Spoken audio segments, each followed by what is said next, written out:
আসসালামু আলাইকুম সবাইকে। আজ বাসার সবার জন্য রান্না করেছিলাম চিকেন বিরিয়ানি। চিকেন বিরিয়ানিটা কম মশলা দিয়ে সহজেই বাসায় রান্না করে ফেলেছিলাম। ফার্স্টে কড়াইতে পেঁয়াজটার অনেকটা পেঁয়াজ দিয়ে আমি একটু বেরেস্তা তুলে নিব।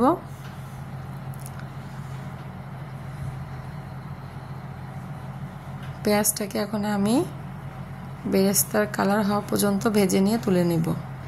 এই যে বেরেস্তাটা আমি তুলে নিয়েছি। তারপর এখানে আমি আরও কিছুটা পেঁয়াজ দিব। পেঁয়াজটাকে এখন আমি হালকা একটু ভেজে নিব, বেশি ভাজতে হবে না, হালকা একটু গোলাপি কালার হলে হবে।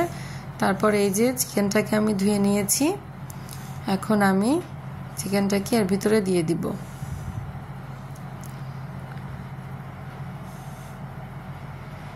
এই যে এখানে মাংসের সাথে কোনো প্রকার কোনো এক্সট্রা পানি নাই, আমি মাংসটাকে দিয়েছি। এখন মাংসটার সাথে পেঁয়াজটাকে একটু কিছুক্ষণ ধরে ভেজে নিব।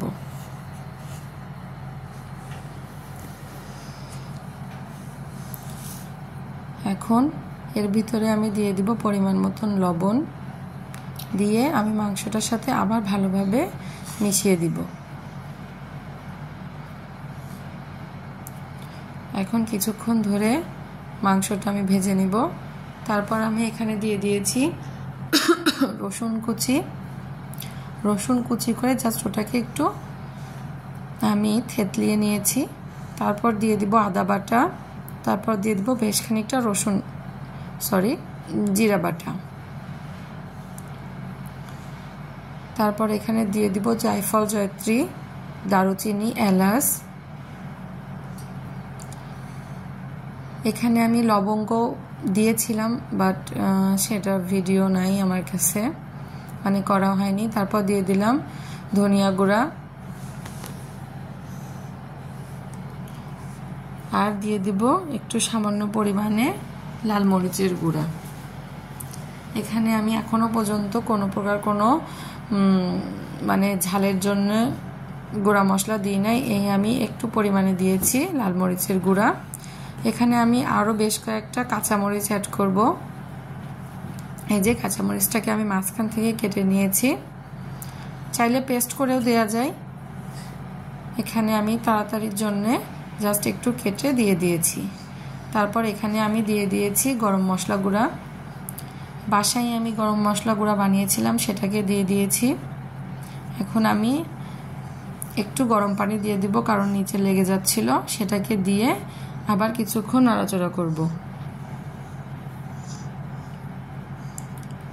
এই যে মাঝে মাঝে আমি একটু নাড়াচাড়া করব। আর এর ভিতরে আমি দিয়ে দিয়েছি হাফ কাপ পরিমাণ দুধ। এখন সবগুলোকে আমি ভালো মতন রান্না করব। আর দিয়ে দিয়েছি লেবুর রস।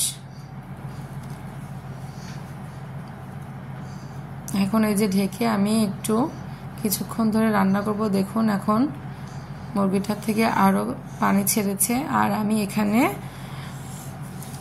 বাদাম যেগুলো আছে, কাঠবাদাম, কাজু বাদাম, কিশমিশ, সেগুলোকে একটু পানি দিয়ে ব্লেন্ডারে ব্লেন্ড করে নিয়েছিলাম। আর উপর দিয়ে দিয়েছি ঘি, বেশ খানিকটা ঘি দিয়েছি। আর দিয়েছি টালা জিরা গুঁড়া।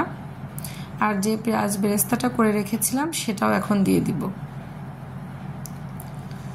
চিকেনটা প্রায় হয়ে এসেছে, এখন জাস্ট হালকা একটু নাড়াচাড়া করে তেল ছেড়ে আসলেই রান্নাটা হয়ে যাবে।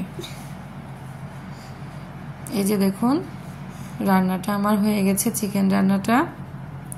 এই যে এখন মশলাটা থেকে চিকেনটাকে আমি আলাদা পাত্রে রেখে দিয়েছি। আর ওই মশলাটার ভিতরেই আমি যেই পোলাওয়ের চালটা ধুয়ে রেখেছিলাম সেটাকে একটু ভেজে নিব। এটাকে বেশিক্ষণ ধরে ভাজতে হবে না, অল্প কিছুক্ষণ ধরে ভাজলেই হয়ে যাবে। আমি এখানে আরও একটু পরিমাণে মানে স্বাদ মতন লবণ আর একটু ঘি অ্যাড করব। এখন সবগুলোকে ভালো মতন ভেজে নিব। চুলার জালটাকে আস্তে করে রেখে আমি ভেজে নিব। আর এই যে রাইস কুকারে এখানে আমি পানি গরম করতে দিয়ে দিয়েছি। যতটুকু চাল নেবেন তার ডাবল পানি নিতে হবে। তার ডাবল থেকে আমি 1 কাপ পরিমাণ পানি কম নিয়েছি, কারণ আমি দুধটাকে অ্যাড করব। এখানে আমি গোটা এলাচ, দারচিনি, তেজপাতা, লবঙ্গ, তারপর একটু আদা বাটা, একটু রসুন থেতো করা, সেগুলোকে দিয়েছিলাম পানি গরম করার সময়, আর স্বাদ মতন লবণ। এই যে পোলাওয়ের চালটা দেওয়ার পর যখন হয়ে এসেছিল, মানে যখন 80% কুক হয়ে এসেছিল, তখন আমি মুরগিটাকে দিয়ে তারপর এই যে উপর দিয়ে আমি ওই যে পেঁয়াজ ব্রেস্তাটা করে রেখেছিলাম সেটা দিয়ে দমে রেখে দিয়েছিলাম 20 মিনিট মতন। তারপর এই যে নামিয়ে পরিবেশন করেছি। দেখুন আলহামদুলিল্লাহ ভালো হয়েছে। আল্লাহ হাফেজ।